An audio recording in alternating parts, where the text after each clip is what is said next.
Teman-teman, beberapa hari belakangan ini kita disuguhi nih berita mengenai pemerintah akan mulai memfokuskan pendapatan pajak mereka dengan cara yang berbeda, yaitu dengan corporative compliance. Sebenarnya ini adalah tonggak yang bisa dibilang akan merubah urusan perpajakan kalian dari awalnya berbasis hukuman, sekarang berbasis kepatuhan secara sukarela. Intinya adalah wajib pajak nantinya yang mengikuti corporative compliance ini rasa takut dikejar audit mendadak bisa berkurang jauh. Dan yang pasti tidak ada lagi nih ketegangan antara perusahaan dan otoritas pajak. Sebaliknya, pajak bisa saja menjadi ruang duduk bersama tempat kita saling berbagi informasi, saling percaya, dan sama-sama untung. Apakah benar semudah ini dan sebagus ini? Mari kita bahas lebih dalam ya teman-teman. Sebenarnya ini adalah gagasan besar yang sedang digadang-gadang pemerintah Indonesia, yaitu sebuah pendekatan baru yang bisa menjadi game changer dalam sistem perpajakan kita.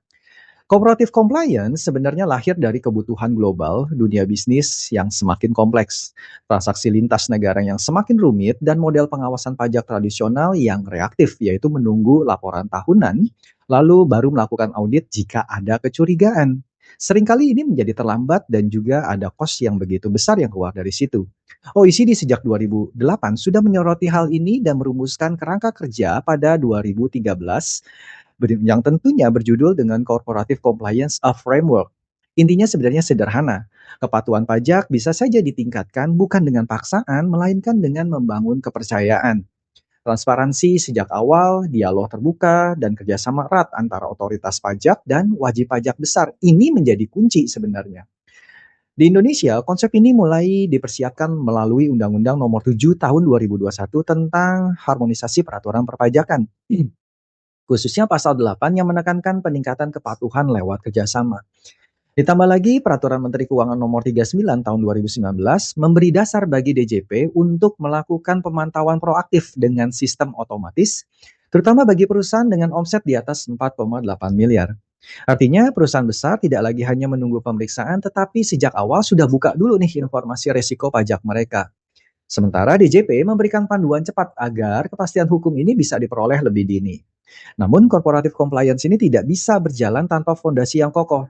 Disinilah muncul konsep Tax Control Framework atau TCF, yaitu sebuah sistem internal perusahaan untuk memastikan semua urusan pajak itu rapi, transparan, dan sesuai aturan.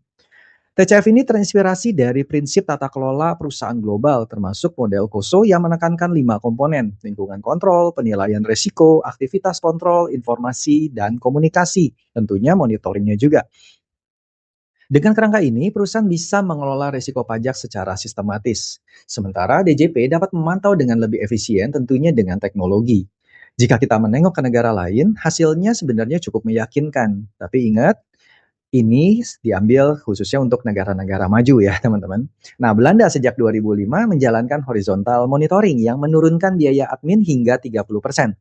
Amerika Serikat gimana? Mereka punya compliance assurance process yang memberikan kepastian pajak sebelum laporan tahunan. Tentunya hal ini sudah diikuti ratusan perusahaan besar. Australia bagaimana dengan Annual Compliance Arrangement atau ACA bahkan mengklaim hemat waktu audit itu bisa mencapai 50%. Negara-negara berkembang juga sebenarnya sudah mencoba hal tersebut. Meski tantangan mereka lebih pada infrastruktur teknologi dan rendahnya kepercayaan itu sendiri. Semua ini menunjukkan bahwa corporative compliance bukan sekedar teori tetapi sudah terbukti efektif.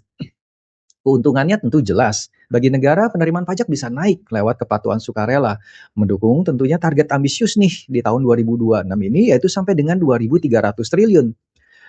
Bagi perusahaan, kepastian hukum datang lebih cepat. Audit berkurang drastis, reputasi meningkat dan biaya jangka panjang bisa ditekan. Pajak tidak lagi menjadi momok melainkan bagian dari strategi bisnis yang sehat.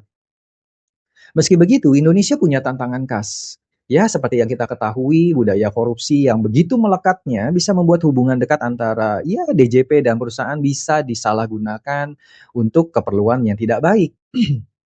Ada risiko ketidakadilan juga bagi wajib pajak kecil yang tidak bisa masuk skema ini. Karena itu, governance internal di JJP harus diperkuat dulu dengan tim independen yang mengawasi program agar tetap transparan dan akuntabel. OECD sendiri menekankan bahwa keberhasilan corporative compliance sebenarnya bergantung pada trust mutual ya, jadi dua sisi gitu.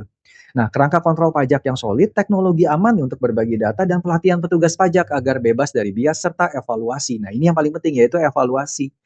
Mengapa program ini ditujukan sekarang ini untuk wajib pajak besar terlebih dahulu? Tentunya karena mereka menyumbang 70-80% penerimaan pajak negara. Transaksi mereka pun jauh lebih kompleks dan mereka punya sumber daya untuk membangun framework. Jika berhasil, model ini bisa diperluas ke skala yang lebih kecil. Jika gagal, terutama karena korupsi, kepercayaan publik hancur sudah. Bagi perusahaan besar di Indonesia, dampaknya bisa sangat nyata. Pajak menjadi lebih predictable, tidak ada lagi rasa was-was terhadap audit mendadak, dan fokus bisa kembali ke bisnis inti. Memang membangun sistem internal yang kuat itu butuh biaya awal, tapi dalam jangka panjang, penghematan dan kepastian jauh lebih besar untungnya. Pada akhirnya, corporative compliance mengajarkan bahwa pajak ini bukanlah musuh, melainkan partner pembangunan negara. Asalkan semua pihak ini bisa bermain jujur dan diawasi ketat. Baik itu wajib pajaknya dan juga dari pihak instansinya. Pajak tentunya bisa menjadi sahabat yang membantu kita tumbuh bersama.